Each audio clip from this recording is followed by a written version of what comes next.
Hello दोस्तों, आपके अपने YouTube चैनल सक्सेस मंत्रा क्लासेस में एक बार फिर आपका स्वागत है।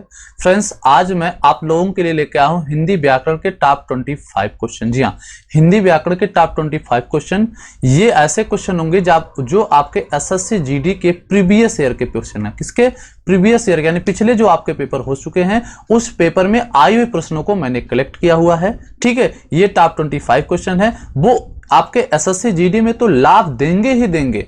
बाकी आपके उत्तर प्रदेश पुलिस, लेखपाल, दरोगा, TT, super TT and others exam जो आपके हिंदी के हैं उन सारे एग्जाम में ये आपको ज्यादा से ज्यादा, ठीक है, ज्यादा से ज्यादा आपको सहायता प्रदान करेगा। ठीक है, तो प्लीज इस चैनल को आप सब्सक्राइब करें और अपने दोस्तों में शेयर भी करें अगर आपको वीडियो अच्छी लगती हो। अगर आपको लगता हो कि इस चैनल से हमें लाभ है, ठीक है, हमें फायदा मिल रहा है, तो तभी इस चैनल को आप सब्सक्राइब करें। यदि आपको लगता है कि इस चैनल से हमें कोई फायदा नहीं दिख रहा है, ठीक है, तो आप चैनल को प्लीज सब्सक्राइब ना करें। ठीक है, चलिए आज स्टार्ट करते हैं आज के पहले क्वेश्चन को। और ये जितने भी क्वेश्चन हैं ये सारे क्वेश्चन एग्जाम में आए हुए एसएससी जीडी के, और ये आने वाले जो और भी एग्जाम्स आपके हैं उसमें भी आपको बहुत ही ज्यादा फायदा देगा। ठीक है, तो वीडियो को पूरा देखें, प्लीज वीडियो को पूरा देखें। आप करते क्या है कि वीडियो को थोड़ा सा देखते हैं और अब स्किप कर देते हैं। वीडियो को पूरा देखिए। मैं एक क्वेश्चन से कम 4 प्रश्न आपको बताता हूं। एक तो वो आपका तैयारी होता है जो प्रश्न है, बाकी 4 और जो है विश्लेषण करने के बाद, ठीक है, तो 4 प्रश्न और तैयार आपके हो जाते हैं, तो कुल मिला के 5 क्वेश्चन हो जाते हैं। अगर 25 क्वेश्चन से आप 5 से गुणा करें तो आपको पता है कि कितने क्वेश्चन आपके हो जाने हैं। 125 क्वेश्चन आपके तैयार होते हैं 25 क्वेश्चन से। ठीक है, तो वीडियो को पूरा देखें। चलिए शुरू करते हैं आज के पहले क्वेश्चन का। पहला क्वेश्चन हमारा है सैंधव। सैंधव किसका पर्यायवाची शब्द ही आपसे पूछा गया है। ऑप्शन पहला है हाथी, ऑप्शन दूसरा है घोड़ा, ऑप्शन तीसरा है नदी और ऑप्शन चौथा है पहाड़। तो मित्र यहां पर जो हमारा आंसर बनने वाला है वो आपका बनेगा कौन सा? घोड़ा। घोड़ा का पर्यायवाची होता है सैंधव। ठीक है, घोड़े का पर्यायवाची होता है सैंधव। इस बात को आपको दिमाग में बिल्कुल बसा लेना है। ठीक है, और घोड़े का और भी अन्य पर्यायवाची हम लोग देख लेते हैं। जैसे अगर हम बात करें तो घोड़े का अन्य पर्यायवाची एक ले लेते हैं हम, घोटक। क्या है, नोट कर लीजिएगा कॉपी पे, घोटक है। उसके बाद अगर हम बात करें कि घोड़े का अन्य पर्यायवाची हमारा क्या होगा, तो है हो जाएगा। तीसरा अगर हम बात करें तो बाजी हो जाएगा। ठीक है, अगर हम चौथे के बारे में बात करें तो मित्र यहां जगह नहीं, मैं इधर लिख देता हूं, तुरंग हो जाएगा। क्या हो जाएगा आपका? तुरंग। तुरंग मीन्स भी घोड़ा होता है। ठीक है, सैंधव तो दे गया। रविसुत, रविसुत। ठीक है, अब यहां पर ध्यान रखिए घोटक भी आपका घोड़े का है, आपका है भी है, वाजी भी है, तुरंग भी है और जो है रविसुत है और साथ में सैंधव भी है। यहां पर हमारा जो आंसर बनने वाला है वो बनेगा बी। साथ में चलते चलते हम कुछ चीजों को और यहां से जान लेते हैं। जैसे अगर आपसे पूछा जाए घोड़े का पर्यायवाची सैंधव हो गया, आप तो बता दिए आसानी से। सर अगर यहां हाथी का पर्यायवाची आपसे पूछा जाता तो आप क्या बताते? चलिए थोड़ा समझ लेते हैं, हाथी के पर्यायवाची के बारे में समझ लेते हैं कि हाथी के कौन कौन से पर्यायवाची होते हैं। जी हाँ, इस चीज को ध्यान से समझ लेते हैं कि इस हाथी के कौन कौन से पर्यायवाची होने वाले हैं। जी हाँ, इस हाथी के कौन कौन से पर्यायवाची हैं, तो एक तो हमारा होता है गज। ठीक है, हाथी का पर्यायवाची आपको क्या देखने को मिल जाएगा? गज देखने को आपको हाथी का पर्यायवाची मिल जाएगा। ठीक है, और मतंग आपको देखने को मिल जाएगा। क्या? मतंग आपका जो है पर्यायवाची है किसका? हाथी का है। गज आपका हाथी का पर्यायवाची है। ठीक है, अगर बात करें यहां पर गजेंद्र, गजेंद्र जो आपका किसका पर्यायवाची है? हाथी का पर्यायवाची है। कुंभी, कुंभी आपका हाथी का पर्यायवाची है। दंती, दंती आपका हाथी का पर्यायवाची है। नाग हाथी का पर्यायवाची है। ठीक है, द्विरद हाथी का पर्यायवाची है। करी हाथी का पर्यायवाची है।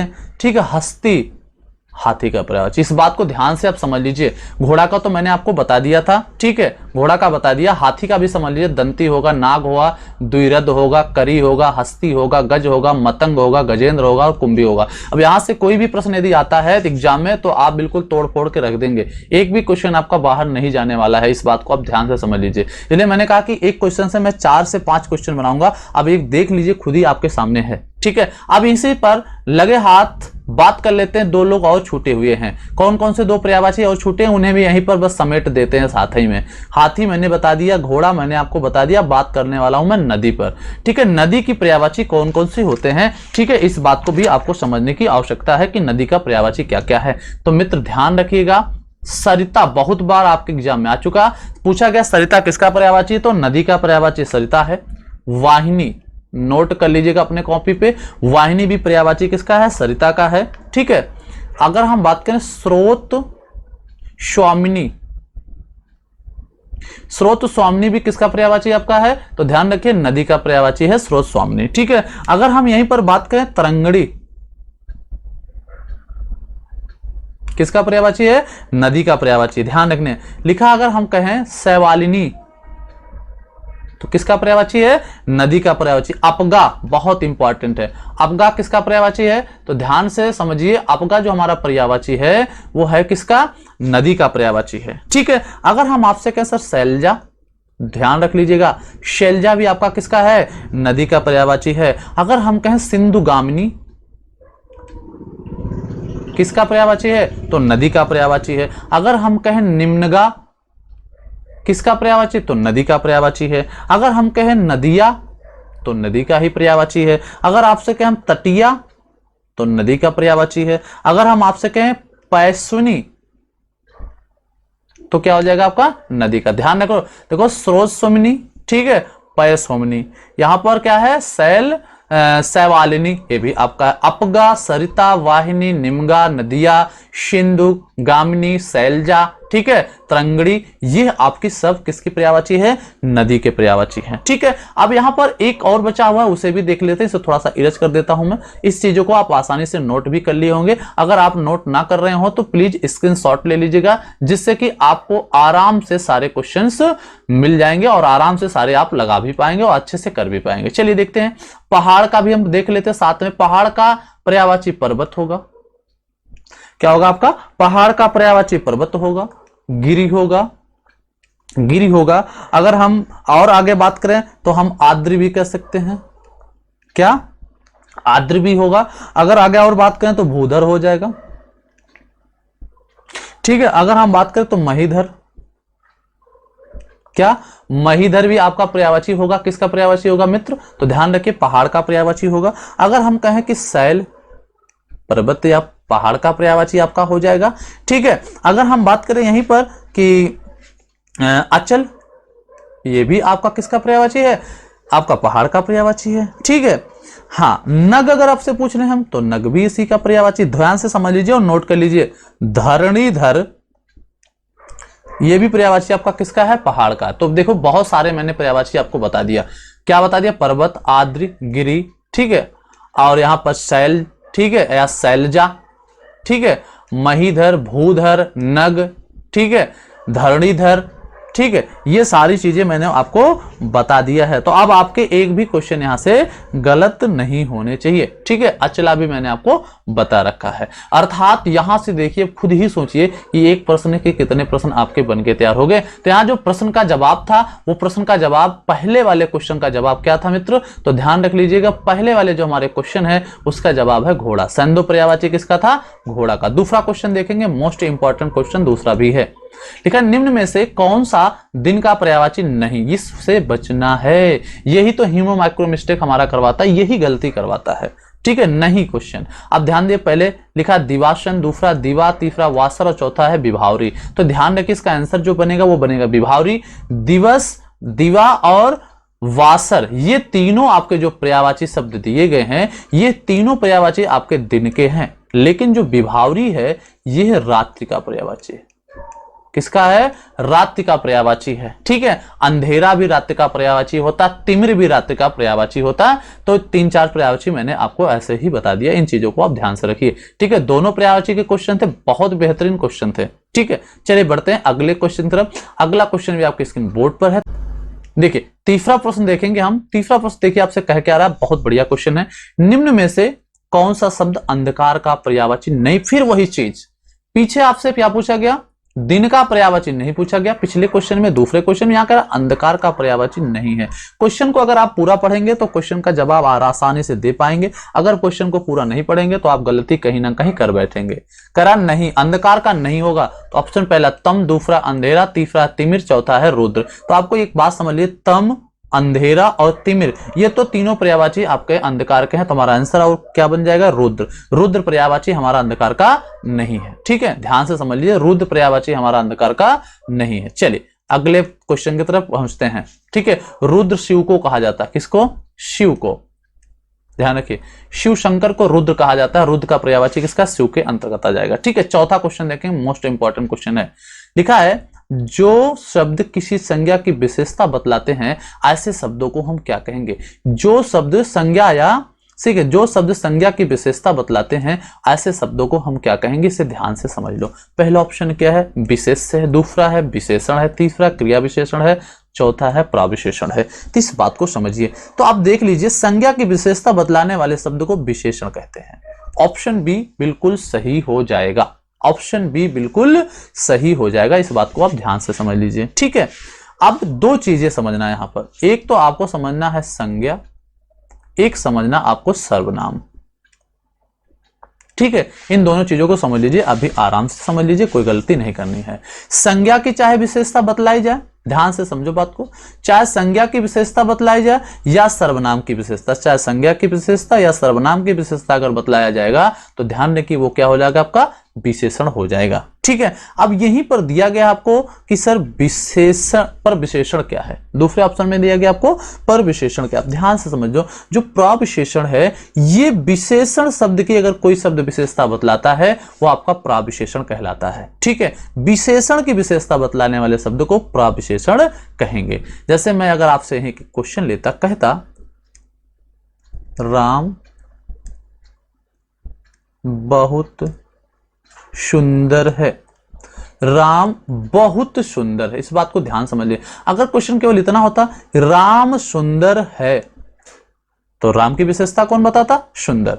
यहां पर सुंदर की विशेषता बतलाने वाला एक शब्द है बहुत, यही बहुत शब्द आपका प्रविशेषण हो जाएगा। शायद ये बात आप समझ गए होंगे। चलिए आगे बता देते हैं, थोड़ा सा सी ऑप्शन को भी देख के आपको बता देते हैं।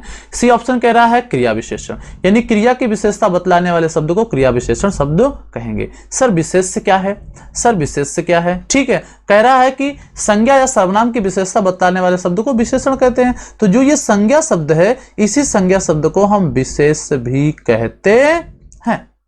क्या कहते हैं? विशेष कहते हैं। जब आप कभी कर्मधारय समास पढ़ेंगे, ठीक है, तो कर्मधारय समास में एक दो चीजें आपको मिलेगा। एक मिलेगा आपको विशेष्य, दूसरा मिलेगा आपको विशेषण। जैसे एक उदाहरण लो, मैं कहता आपसे नील गाय। क्या कहता? नील गाय। तो एक बात बता दीजिए, गाय शब्द हमारा क्या है? संज्ञा है सर। क्या है सर? संज्ञा है। नील शब्द क्या है? तो आप कहेंगे सर ये जो नील शब्द यहां आपने लिख रखा है, यह नील शब्द हमारा है विशेषण। और सर ये कौन सा विशेषण है? तो गुणवाचक विशेषण। कौन सा? गुणवाचक,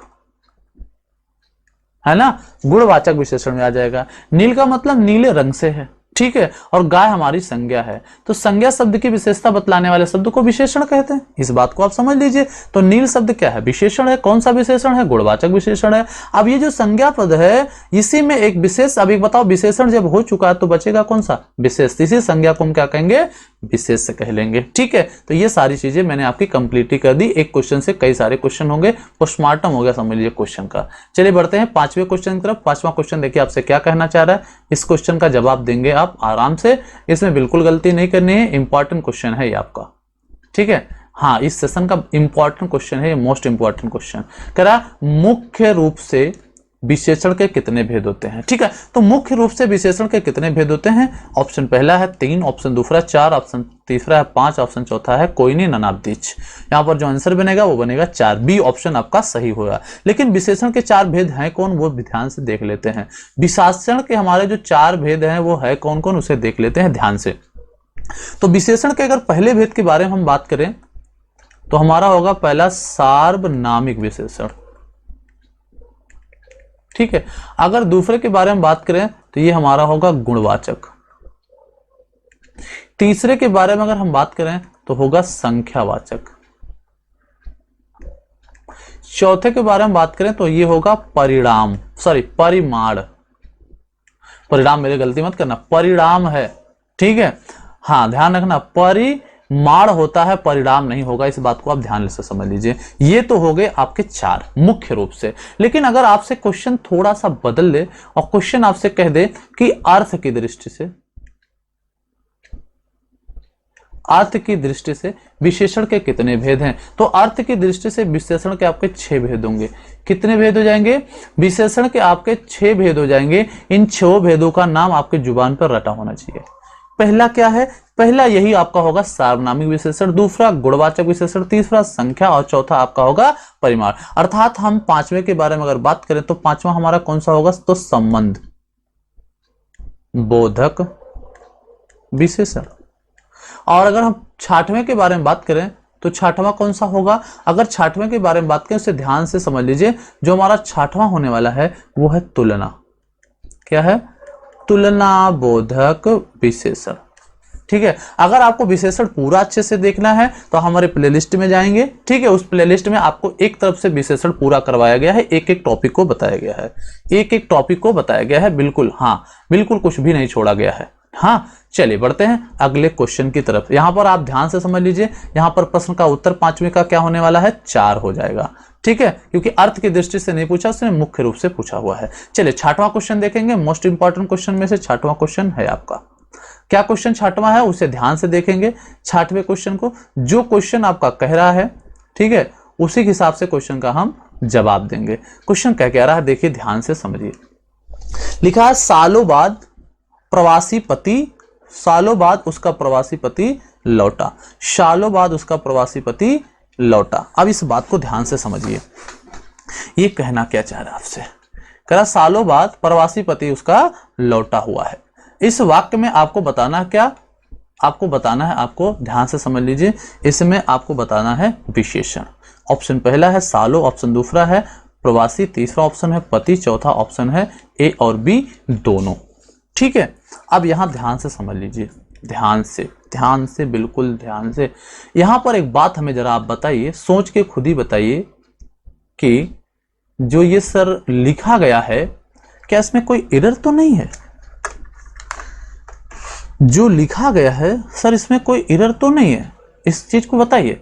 नहीं सर, इसमें कोई एरर नहीं है, कोई समस्या नहीं है, बिल्कुल सही लिखा गया है। सुनिएगा, करा सालों बाद उसका पति, ठीक है, उसका प्रवासी पति लौटा है। एक बात बताओ, पति की विशेषता कौन बतला रहा है? तो आप कहेंगे सर पति की विशेषता तो बतला रहा प्रवासी शब्द। पति की विशेषता कौन बतला रहा है? प्रवासी शब्द। तो एक बात बताओ, आपसे विशेषण ही तो बच्चों पूछा गया है। पति का मतलब ये संज्ञा शब्द, संज्ञा की विशेषता बताने वाला शब्द क्या कहलाएगा? विशेषण। तो हमारा आंसर क्या बन जाएगा? प्रवासी। ठीक है, प्रवासी आंसर बिल्कुल आपका राइट आंसर बनेगा, इसमें कोई भी गलती नहीं करना है आपको। ठीक है, चलिए बढ़ते हैं अगले क्वेश्चन की तरफ। अगला क्वेश्चन देखेंगे ध्यान से। अगला क्वेश्चन आपके स्क्रीन बोर्ड पर आ चुका है। अगला क्वेश्चन आपसे कह क्या रहा है उसे ध्यान से समझिएगा। ठीक है, इसे ध्यान से हम समझेंगे। देखिए क्वेश्चन कह क्या रहा है आपसे। क्वेश्चन क्या कह रहा है? लिखा है चौथा व्यक्ति, ठीक है, अधिक होशियार है। इस वाक्य में आपको बताना है चौथा क्या है।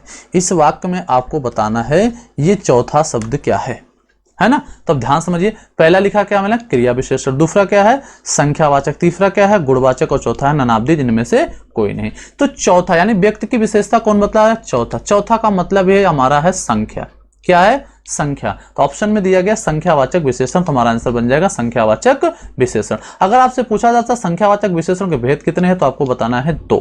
संख्यावाचक के 2 विशेषण के भेद कौन कौन है इसे ध्यान से समझ लीजिए। तो संख्यावाचक विशेषण के 2 भेद हैं, फट से समझेंगे। पहला हमारा होता है निश्चित संख्यावाचक, दूसरा हमारा होता है अनिश्चित संख्यावाचक। निश्चित संख्यावाचक के 7 भेद होते हैं। इसी 7 भेद में आता है क्रमवाचक। कौन सा? क्रमवाचक। तो यहां पर जो चौथा दिया गया, तीसरी दिया गया, दूसरी दिया गया होता तो वो आपका क्रमवाचक होता, अर्थात हमारा जो आंसर बनेगा वो संख्यावाचक विशेषण बन जाएगा। ठीक है, चलिए बढ़ेंगे अगले प्रश्न की तरफ। अगला क्वेश्चन आपके स्क्रीन बोर्ड पर है, बढ़िया क्वेश्चन है। 8वां प्रश्न, इंपॉर्टेंट क्वेश्चन। निम्नलिखित में से शुद्ध वर्तनी कौन सा है? अशुद्ध नहीं पूछा गया, शुद्ध पूछा गया, यानी 3 इसमें आपके अशुद्ध होंगे, एक आपका शुद्ध होगा। ऑप्शन पहला देखेंगे, लिखा है अंजलि, ऑप्शन दूसरा है अंजलि, ऑप्शन तीसरा अंजलि, ऑप्शन चौथा है अजलि। तो यहां पर जो हमारा आंसर बनने वाला है वो बनेगा सी, अंजलि। हम और आप गलती कहां सबसे ज्यादा करते हैं, इस बात को भी समझ लीजिए ध्यान से। हम लगाते, ठीक है, हम और आप सबसे ज्यादा जो गलती करते हैं लगाने में, वो बनाएंगे हम इस ऑप्शन को, बी ऑप्शन को, अंजलि, क्योंकि अंजलि ही नाम होता है, लिखा होता है। लेकिन यहां पर अंजलि, अंजलि देना, ठीक है, अंजलि का मतलब होता है कि किसी को अर्पित करना। तो ऑप्शन आपका सी बिल्कुल सही हो जाएगा, अंजलि। इसके बाद 9वें प्रश्न पहुंचेंगे। 9वां प्रश्न देखिए, कह रहा महर्षि शब्द में कौन सी संधि है। बहुत बढ़िया क्वेश्चन है। पहला ऑप्शन गुण, दूसरा एण, तीसरा आपका वृद्धि संधि और चौथा है अयादि संधि। तो एक बात ध्यान से समझ लीजिए, जैसे ही हम महर्षि को पढ़ते हैं तो महर्षि में निकल रहा अर। अगर अर निकले, अल निकले, एक की मात्रा या ओ की मात्रा कहीं पर आपको दिखाई दे, वहां पर हमेशा गुण संधि होता है। कौन सी संधि होता है हमेशा? वहां पर गुण संधि होता है। तो यहां पर हमारा जो आंसर बनेगा वो बनेगा आपका गुण संधि। चलिए महर्षि को आपको हम तोड़ के दिखाते हैं। जब महर्षि को हम तोड़ेंगे तो सर बनेगा महा और प्लस बनेगा आपका ऋषि, महा प्लस ऋषि। यहां पर देखिए बड़ा आ, यहां पर आपको मिलेगा रे, और बड़ा आ और री मिलकर बनेगा अर। तो यहां पर हो जाएगा आपका गुण संधि। चलिए बढ़ते हैं अगले क्वेश्चन की तरफ। अगला क्वेश्चन आपका है 10वां क्वेश्चन, इंपॉर्टेंट क्वेश्चन है। माता पिता शब्द में कौन सा समास है? ऑप्शन पहला है द्विगु, दूसरा द्वंद्व, तीसरा कर्मधारय और चौथा आपका बहुब्रीहि समास। एक बात समझ लीजिए ध्यान से, जहां पर दोनों पद प्रधान होते हैं वहां पर द्वंद्व समास होता है। जहां पर दो पद प्रधान होते हैं वहां द्वंद्व समास होता है। आंसर हमारा बनेगा बी। हमारा आंसर जो बनने वाला है बी बनने वाला है। ठीक है। अगर हम बात करें कि ये सर द्विगु समास क्या है ना? द्विगु समास का पहला पद, ध्यान रखना, पहला पद संख्यावाची होगा। क्या होगा? पहला पद संख्यावाची होगा, अर्थात संख्या होगा। ठीक है, तो वहां पर आपका क्या हो जाएगा? द्विगु समास। जैसे है चौराहा, क्या? चौराहा। पंचामृत, है ना? हाँ, पंचवटी, ये आपका क्या कहलाएगा? द्विगु समास कहलाएगा। कर्मधारय समास में एक पद विशेष्य होगा, दूसरा पद विशेषण होगा, एक पद उपमेय होगा, दूसरा पद उपमान होगा, एक पद आपका जो है उपमेयनो उपमान भी आपका आ जाएगा। रूपक अलंकार भी इसी के अंतर्गत आ जाता है। ठीक है, तो यहां ध्यान रखिए, जैसे अभी कहा मैंने कि नील गाय, है ना? क्या हो? नील गाय हो, है ना? जैसे मैं कहा काली गाय, समझ रहे हैं? तो यहां पर एक पद आपका विशेष्य और एक विशेषण होगा। आप बहुब्री को समझ लेते हैं। बहुब्री में भी दो पद होते हैं। ठीक है, इसमें दोनों पद मिलकर किसी तीसरे पद की तरफ इशारा कर देते, वो बहुब्री समास हो जाता है। जैसे हम कहें दशानन, ठीक है, क्या कहें हम? दशानन कहें, तो दशानन में कहेंगे 10 तो संख्या हो जाएगा और आनंद मीन्स हो जाएगा सिर। लेकिन ये संख्या जो 10 है और ये आनंद दोनों मिलकर रावण की तरफ इशारा कर रहे हैं। किस तरफ? रावण की तरफ। दशानन से हमें क्या मतलब समझ में आया? रावण समझ में आया, इसलिए हमारे पर बहुब्री समास हो गया, तीसरा पद प्रधान हो जाएगा। क्लियर हो गई बात? चलिए बढ़ते हैं अगले क्वेश्चन की तरफ। अगला क्वेश्चन आपके स्क्रीन बोर्ड पर है। ठीक है, क्वेश्चन नंबर आपका है 11वां। अब एक बात बताइए, इस क्वेश्चन को देख रहे ध्यान से। 11वां क्वेश्चन आपसे कहना क्या चाह रहा है? कह रहा है कि दाम लगाना मुहावरे का अर्थ आपका क्या होगा? दाम लगाना मुहावरे का अर्थ क्या होगा? ऑप्शन पहला आपको दिया गया है मूल्य आंकना, दूसरा दिया गया पूरी कीमत देना, तीसरा दिया गया है लागत मात्र देना, चौथा है मोल भाव करना। इस चीज को आप ध्यान से समझिए, इसमें गलती कतई नहीं आपकी होनी चाहिए। ठीक है, इसमें गलती बिल्कुल नहीं होना चाहिए।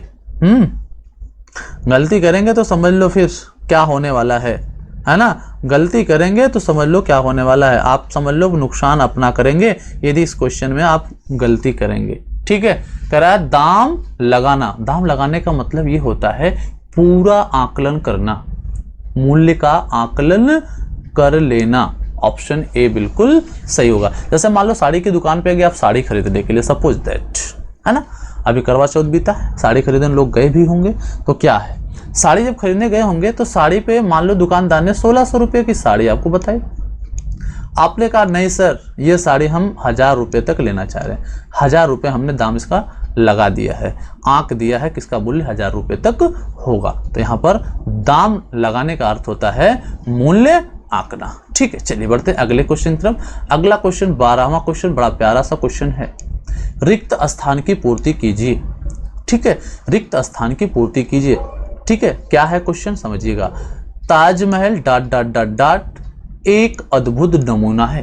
तो जब हम ताजमहल को देखते हैं तो ताजमहल की क्या देखते हैं, कला को देखते हैं। लेकिन कैसी कला, क्या वह शिल्प कला देखते हैं, क्या हम चित्रकला देखते हैं, क्या उसकी स्थापत्य कला देखते हैं, क्या मूर्ति कला। जी हाँ, उसके स्थापत्य कला को हम देखते हैं, उसकी बनावटी को देखते हैं कि किस कला से ये बनाया गया है। ठीक है, तो ऑप्शन बी यहां भरा जाएगा, ताजमहल स्थापत्य कला का एक अद्भुत नमूना है। ठीक है, चलिए बढ़ेंगे 13वें क्वेश्चन पर। मोस्ट इंपॉर्टेंट क्वेश्चन है, निम्नलिखित में से तत्सम शब्द आपको बताना। बहुत प्यारा सा क्वेश्चन है, तत्सम शब्द। यहां पर देखो, एक बात ध्यान से समझ लो, एक बात बिल्कुल ध्यान से समझ लो। गरम शब्द पहला ऑप्शन, दूसरा नरक, तीसरा नरम और चौथा है तीर्थ। जहां पर भी आपको आधा अक्षर कहीं पर भी दिखाई दे, वो आप ध्यान से समझ लीजिए तत्सम शब्द ही होगा। तो यहां पर आंसर हमारा बन जाएगा कौन सा, D option is the correct answer होगा। ठीक है, अगर इसका तद्भव होता तो तीरथ होता। क्या होता, तीरथ। ठीक है, अब यहां पर देखो नर्म, नरम लिखा, तो इसका अगर तत्सम बनाए तो ये होगा नर्म। नरक होगा तो नरक,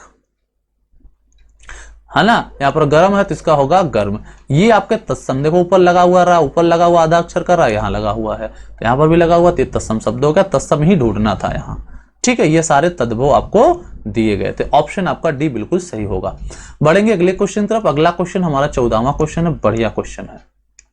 ठीक है, चौराहा शब्द में कौन सा समास है। ठीक है, ऑप्शन पहला बहुब्री समास, ऑप्शन दूसरा द्वंद्व समास, ऑप्शन तीसरा द्विगु समास, ऑप्शन चौथा तत्पुरुष समास। अभी मैंने आपको बताया था कि चौराहा बताया था, पंचवटी बताया था, पंचामृत बताया था ना पिछले वाले क्वेश्चन में, कि अगर जहां पर पहला पद जो है क्या हो, संख्यावाची हो। एक बात बताओ, चौराहा को चौ और प्लस का हम कर दें राहा। राहा मीन्स होता है रास्ता, और चौ का मतलब होता है चार। तो चार जो रास्तों का समाहार होगा, ठीक है, वो आपका क्या कहलाएगा, चौराहा। तो ये चार संख्या को बता रहा, तो संख्यावाची पद हो गया। तो कौन सा समास हो गया, द्विगु समास हो गया। ठीक है, हाँ द्विगु समास हो गया। ऑप्शन आपका सी बिल्कुल सही है। बढ़ेंगे हम 15वें क्वेश्चन की तरफ। इंपॉर्टेंट क्वेश्चन है, अमित शब्द का आपको विलोम बताना है। अमित शब्द का आपको विलोम बताना है। एक बात समझ लो, ऑप्शन पहला है सुमित, दूसरा है कुमित, तीसरा है परिमित और चौथा आपका है दुर्मित। एक बात बताओ, अमित का पहले अर्थ हमारा क्या होगा, अमित का अर्थ क्या होगा, तो समझ लीजिए ध्यान से। जो ये अमित का अर्थ होने वाला है वो होता है अत्यधिक। क्या होता है, अमित का जो अर्थ है वो है आपका अत्यधिक।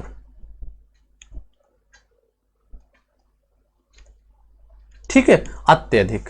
अगर हम पूछे अत्यधिक में संधि कौन सी है, तो आप बताएंगे सर यण संधि है। तोड़ेंगे तो क्या होगा सर, ये होगा अति और प्लस का क्या होगा आपका अधिक होगा। ठीक है, अब एक बात बताइए, अमित का क्या अर्थ है। हमने बताया अमित का जो आपका अर्थ है, वो अमित का अर्थ आपका क्या होगा, अत्यधिक होगा। एक बात बताओ, ऑप्शन में पहला दिया सुमित, दूसरा कुमित, तीसरा परमित और चौथा है दुर्मित। अब बताओ अत्यधिक यानी कमी को कौन बता रहा है, तो ऑप्शन आपका सी होगा। कौन सा, सी ऑप्शन जो आपका है, ये परमित दिया गया। परमित का मतलब इसका अर्थ होता है कम, है ना। अत्यधिक का अर्थ क्या हो जाएगा, उल्टा क्या हो जाएगा, कम हो जाएगा। तो यहाँ पर आंसर हमारा क्या बनेगा, परिमित। अमित का विलोम परिमित, C option is the correct answer बनेगा। चलिए बढ़ते हैं अगले क्वेश्चन। देखिएगा 16वां प्रश्न देखेंगे, बहुत प्यारा सा क्वेश्चन है, बहुत इंपॉर्टेंट क्वेश्चन है।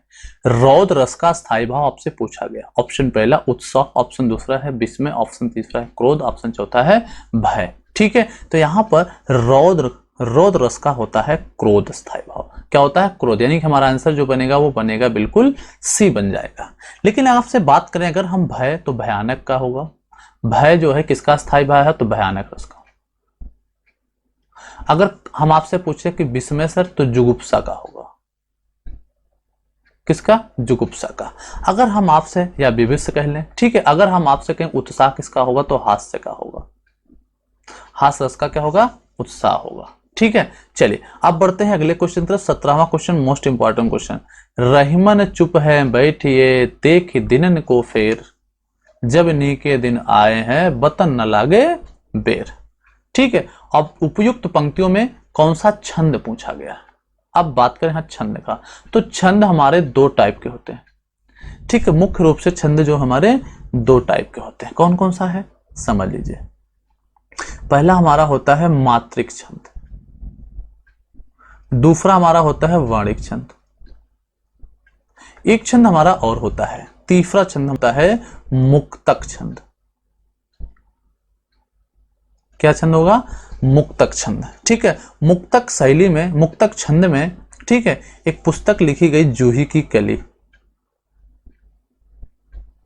ध्यान समझिए, कहां, कौन सी पुस्तक? जूही की कली लिखी गई। जूही की कली नामक पुस्तक किसकी? सूर्यकांत त्रिपाठी निराला की। किसकी है? सूर्यकांत त्रिपाठी निराला जी की ये पुस्तक है जूही की कली, जो कि मुक्तक छंद में लिखा गया है। ठीक है, लेकिन यहां पर आपसे पूछा गया है कि लेकिन मुख्य रूप से अगर पूछा जाए कितने हैं छंद, तो आपके 2 छंद हैं। ठीक है, 2 छंद हैं। अच्छा, छंद का काम क्या है?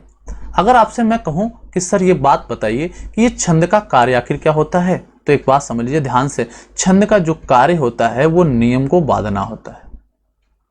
क्या कहता है? नियम कानून को बनाने का कार्य जो होता है वो छंद के अंतर्गत किया जाता है। लेकिन किसके नियम कानून को सर बताएंगे? तो पद्य के, गद्य के नहीं, पद्य के। पद्य के नियम को बांधने का जो कार्य करता है वो क्या करता है भैया? नियम को बांधने का कार्य छंद करता है। अब शोभा कौन बढ़ाता है पद्य में? तो अलंकार बढ़ाता है। शोभा कौन बढ़ाता है? अलंकार बढ़ाता है। ठीक है, रस में आनंद कौन लाता है? ठीक है, आनंद कौन लाता है? तो आपका रस लाता है। ठीक है, क्या लाता है? रस लाता है। अब इसको समझ लेते हैं ध्यान से। क्वेश्चन यहां से आपसे पूछा गया कि इसमें कौन सा छंद है। अब ऑप्शन आपको दिया गया, दोहा छंद है, क्या दोहा छंद है, क्या सोरठा है, क्या रोला है, या चौपाई है। पहले इसे ध्यान से समझ लें। चौपाई का आशय क्या? चौपाई में 16 मात्राएं होती हैं, 4 चरण होते हैं इसमें।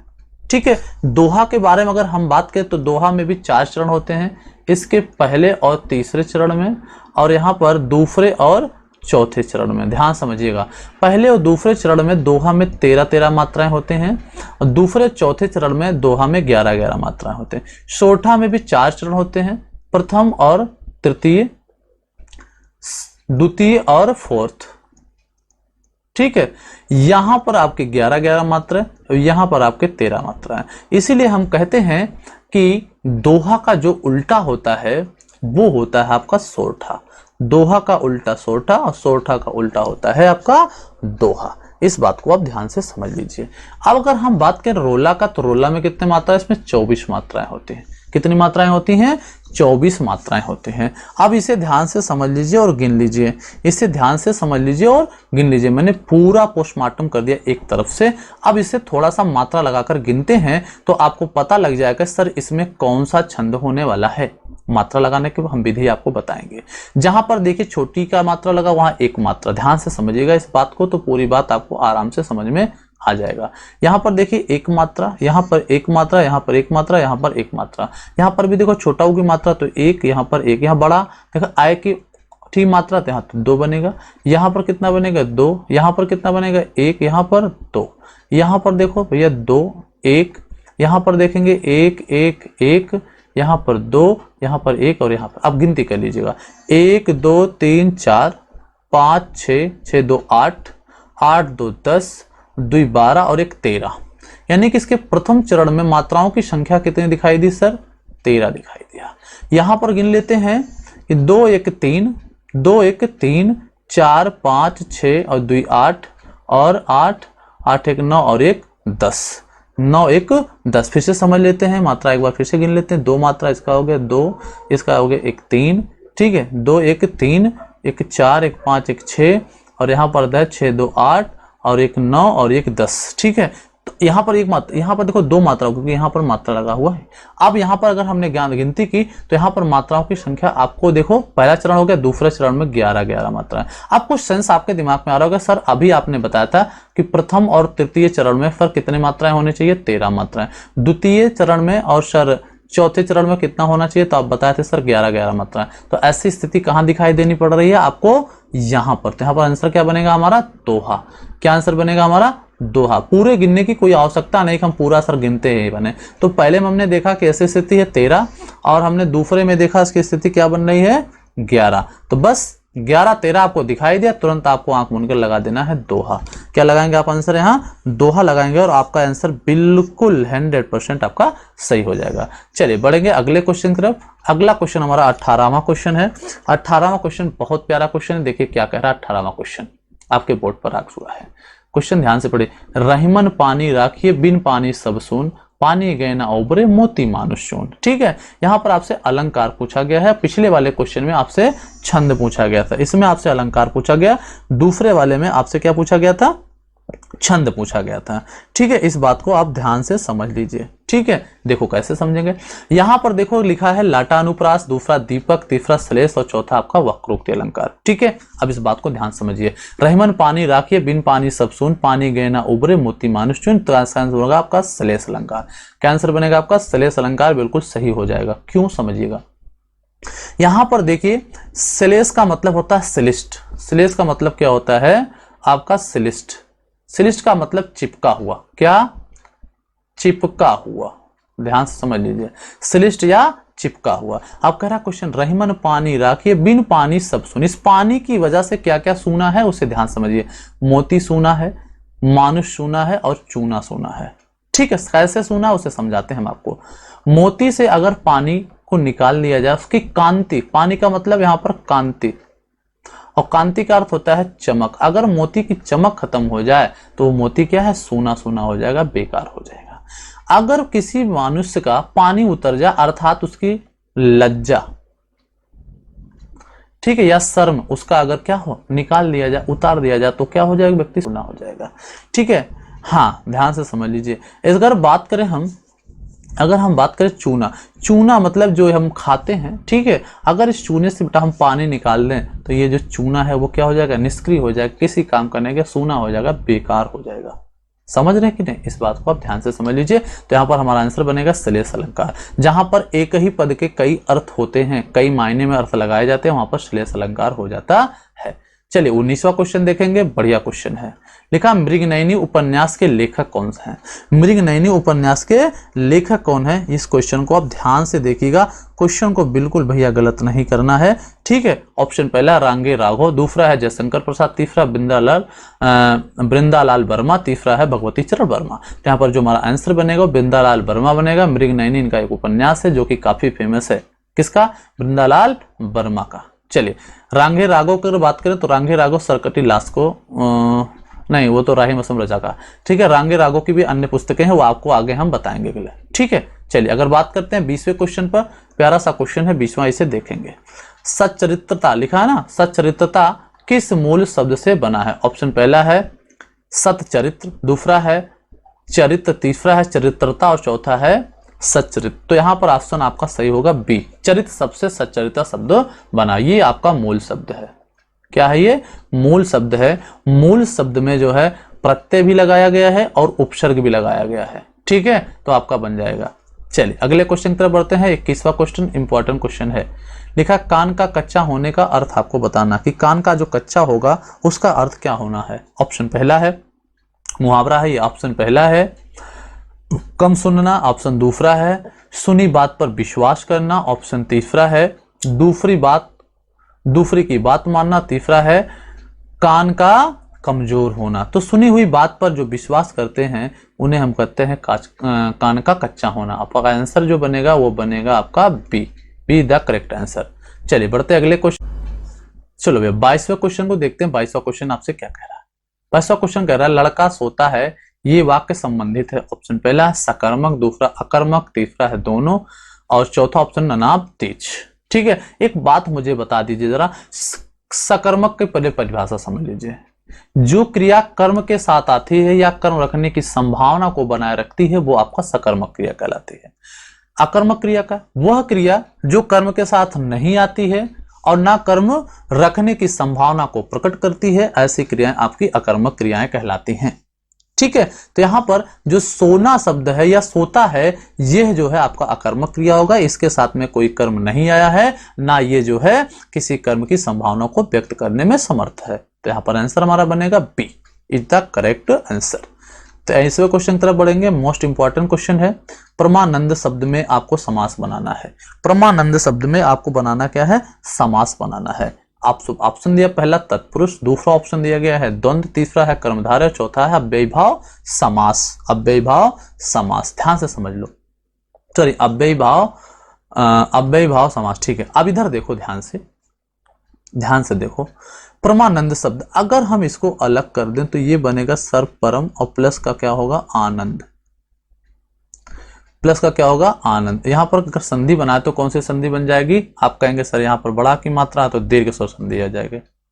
कौन सा, दीर्घ स्वर संधि हो जाएगा आपका। एक बात ध्यान से फिर से समझ लीजिए, यहां पर परमानंद है, परमानंद में एक बात बताओ, परम का मतलब होता है महान और आनंद का मतलब अधिक आनंद देने वाला, महान आनंद, अधिक आनंद, परम का मतलब अधिक भी होता है। ठीक है, तो ये एक बात बताओ, यहां पर परम शब्द क्या है, परम शब्द यहां पर आपका है, परम शब्द यहां पर आपका है विशेषण, क्या है विशेषण है, और आनंद आपका क्या है संज्ञा है, लेकिन कौन सा संज्ञा है, भाववाचक। कौन सा संज्ञा, भाववाचक। तो एक पद विशेष हो गया, एक विशेषण हो गया, अर्थात एक विशेष यानी कि जो हमारा भाववाचक संज्ञा वो विशेष से हो जाएगा। ठीक है, तो यहाँ पर एक पद संज्ञा आ रहा है, एक विशेष से आ रहा है, ऐसी स्थिति कहां पर होता है, कर्मधारय समास में। आंसर हमारा कौन सा बनेगा, सी इज द करेक्ट आंसर बन जाएगा। अगला क्वेश्चन देखेंगे, आपके स्क्रीन बोर्ड पर है 24वां प्रश्न, मोस्ट इंपॉर्टेंट प्रश्न है। हाँ मित्र, यदि हमारी वीडियो आपको पूरी अच्छी लगेगी तो हमारी वीडियो को लाइक करिएगा, सब्सक्राइब करिएगा और अपने मित्रों में शेयर करिएगा। हाँ, अगर आप हमारे यूट्यूब चैनल पर नए हो तो प्लीज हमारे चैनल को सब्सक्राइब करें, बेल आइकन को प्रेस करें ताकि आपको नोटिफिकेशन सबसे पहले आप तक पहुंच सके। ठीक है, लिखा क्वेश्चन 24वां, प्रबत शब्द में कौन सी संज्ञा है। ऑप्शन पहला जातिवाचक, ऑप्शन दूसरा व्यक्तिवाचक, तीसरा समूहवाचक, चौथा आपका भाववाचक। इस बात को ध्यान से समझ लीजिए, इसमें गलती नहीं होनी चाहिए आपकी। बहुत आसान क्वेश्चन, पर्वत है भाई, तो पर्वत देखो जातिवाचक संज्ञा हो जाएगा। ठीक है, पर्वतों की एक जाति होती है। ठीक है, चाहे आप हिमाचल पर्वत ले लीजिए, विंध्याचल पर्वत ले लीजिए, है ना, तो नाम है, अगर नाम होता तो जातिवाचक सॉरी व्यक्तिवाचक हो जाता, लेकिन यहाँ पर समूह के बारे में बात कर रहा तो यहाँ पर जातिवाचक हो जाएगा। समूह नहीं होगा आपका, भाव नहीं होगा, व्यक्ति नहीं होगा, ये गलत है, ये गलत है, ये गलत है। आंसर बनेगा A option is the correct answer. 25वां क्वेश्चन देंगे, लास्ट सेशन का क्वेश्चन, बहुत बेहतरीन क्वेश्चन। चंद्रकांता उपन्यास के लेखक कौन है। ऑप्शन पहला है देवकीनंद खत्री, ऑप्शन दूसरा शरद चंद्र, ऑप्शन तीसरा है गोपाल राम गहमरी और चौथा ऑप्शन आपका है कौशिक। ठीक है, इस बात को आप ध्यान से समझ लीजिए, इस बात को आप ध्यान से समझ लीजिए कि जो चंद्रकांता है, ठीक है, चंद्रकांता किसने लिखा है, देवकीनंद खत्री ने लिखा है। ऑप्शन नंबर ए बिल्कुल सही होगा आपका, ऑप्शन नंबर ए बिल्कुल सही होगा। देवकीनंद खत्री की पुस्तक क्या है, चंद्रकांता। अगर इनकी पुस्तक पूछी जाए कि सर गोपाल राम गहमरी की पुस्तक बता दीजिए तो सरकटी लाश, क्या होगा, सरकटी लाश, बहुत फेमस है। इस बात को आप ध्यान समझ लिए।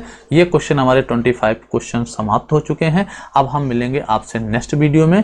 ठीक है, इस वीडियो को आप प्लीज पूरा देखिएगा, तब आपको समझ में आएगा कि सन ने कितने अच्छे से डिफाइन किया हुआ है और एक क्वेश्चन से 25 क्वेश्चन मतलब 25 क्वेश्चन से, ठीक है, कितने क्वेश्चन बनाए जा सकते हैं। ठीक है, तो हम मिलेंगे नेक्स्ट वीडियो में, तब तक के लिए टाटा बाय बाय।